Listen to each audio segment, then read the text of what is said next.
Pernah nggak sih kita duduk sore-sore di teras sambil ngopi, terus kepikiran, kenapa ya? Kok rasanya duit segini-gini aja tiap bulan? Ini tuh bukan karena kita males loh, tapi karena dari dulu kita diajarin buat kerja keras bukan mikir cerdas soal duit masuk dan keluar. Yuk kita coba bongkar bareng-bareng kenapa kerja keras doang tuh nggak cukup. Rasanya kayak lari di tempat kan? Padahal coba deh pikirin, kita mungkin punya aset yang bikin orang kota iri banget. Ada tanah, waktu lebih luang, komunitas yang solid, bahkan bahan baku melimpah di sekitar. Tapi anehnya, untungnya kok kayak lari ke tempat lain. Nah, perasaan frustrasi kayak gitu tuh wajar banget. Dan solusinya sebenarnya lebih dekat dari yang kita bayangin. Oke, kita masuk ke bagian pertama. Alasan sebenarnya kenapa kita stagnan. Ini bukan karena ndak ada peluang ya, sama sekali bukan. Tapi karena kita sering banget kejebak nyari ide yang wah, yang besar, yang bisa viral gitu. Nah, ini dia intinya. Lihat deh perbedaannya. Duit yang stabil itu datangnya bukan dari ide keren yang cuma laku sekali, tapi dari melayani kebutuhan yang terjadi terus-menerus, setiap hari. Ibaratnya sumur deh, yang penting tuh bukan seberapa bagus bibir sumurnya, tapi seberapa sering orang datang buat nyimba air dari situ. Dan percayalah, desa itu penuh sama sumur kayak gini. Sekarang kita langsung masuk ke bagian praktisnya. Ada 5 ide bisnis yang sering banget dianggap sepele, dianggap remeh, padahal ini bisa jadi mesin uang yang jalan terus, bahkan pas kita lagi tidur siang. Dan ini bukan teori ya, ini adalah pola yang emang beneran terjadi di lapangan. Oke, kita mulai dari yang paling sering dipandang sebelah mata. Singkong. Ini tuh bukan cuma makanan darurat loh.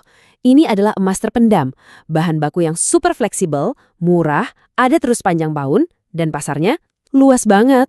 Jadi logikanya tuh simple banget. Kita ubah bahan mentah yang murah jadi produk yang awet yang bisa dijual berbulan-bulan. Udah sesimpel itu. Kesalahan paling fatalnya apa? Mikir terlalu gede di awal. Langsung pengen punya merek keren, mesin canggih, padahal kuncinya itu bukan untung besar sekali jual. Bukan, tapi untung kecil yang muternya ratusan kali. Kejar perputarannya, bukan pamerannya. Lanjut ke ide kedua, ya ternak ayam kampung.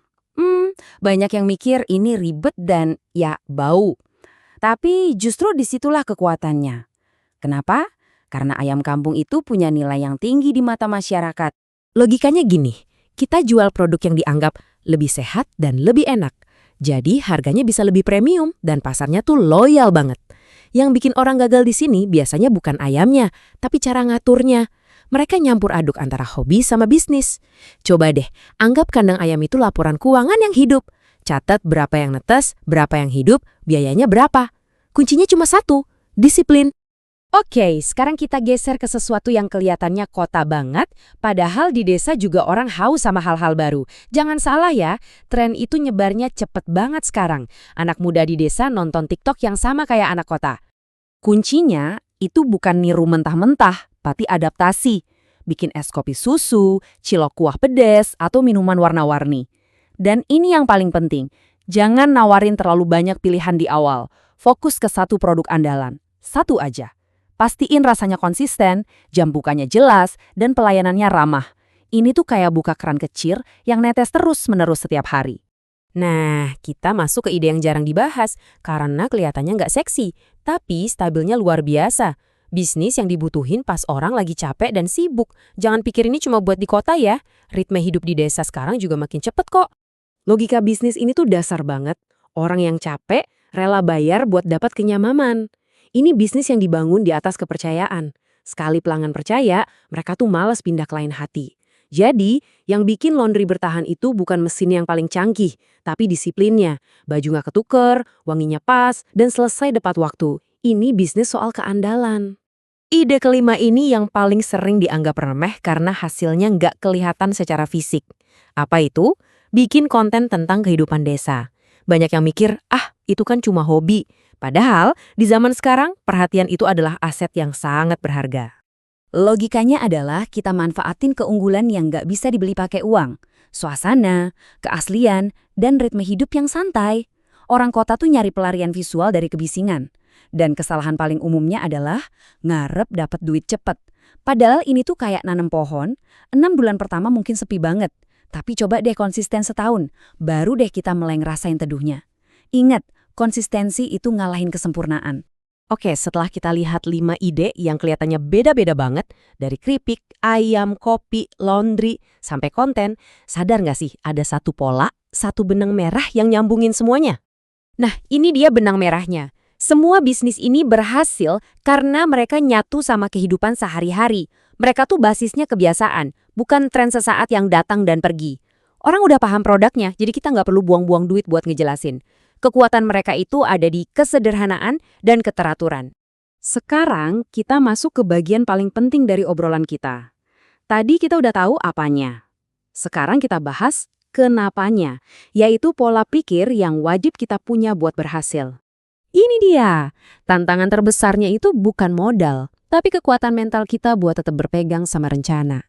90% dari permainan ini terjadinya di dalam kepala kita sendiri. Jadi, poin krusialnya itu adalah mampu menahan bosan, mampu nolak godaan buat dapat hasil instan, mampu ngerjain hal yang sama setiap hari, bahkan pas nggak ada yang muji atau merhatiin. Justru disitulah kebanyakan orang gagal. Oke, semua teori tadi nggak ada artinya tanpa tindakan. Jadi ini saya kasih kerangka yang super simple dan nggak bikin pusing buat mulai. Jangan kebanyakan mikir sampai lupa melangkah ya. Pertama, pilih satu aja. Jangan serakah. Pilih yang paling dekat sama hidup kamu sekarang. Kedua, bikin sistem yang simple, kayak jadwal tetap atau catatan harian. Anggap aja ini rel kereta. Keretanya mungkin biasa aja, tapi karena ada rel yang jelas, dia pasti sampai tujuan. Ketiga, dan ini penting banget, pisahin duit usaha dari duit pribadi sejak hari pertama. Ini adalah pemisah antara usaha yang jalan di tempat dan usaha yang bisa tumbuh. 2 rintangan terbesar ini pasti bakal muncul. Pertama, ragu sama diri sendiri karena ngebandingin sama orang lain.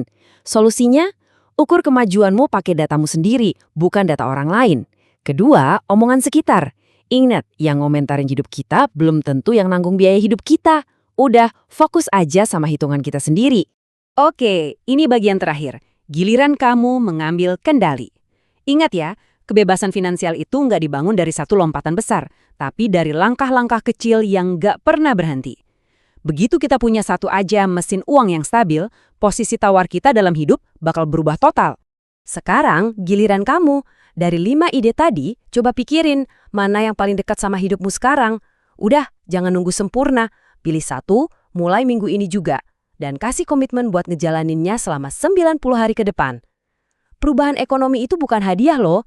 Itu adalah hasil dari keputusan yang kamu ambil hari ini. Bukan besok, bukan nanti, tapi hari ini.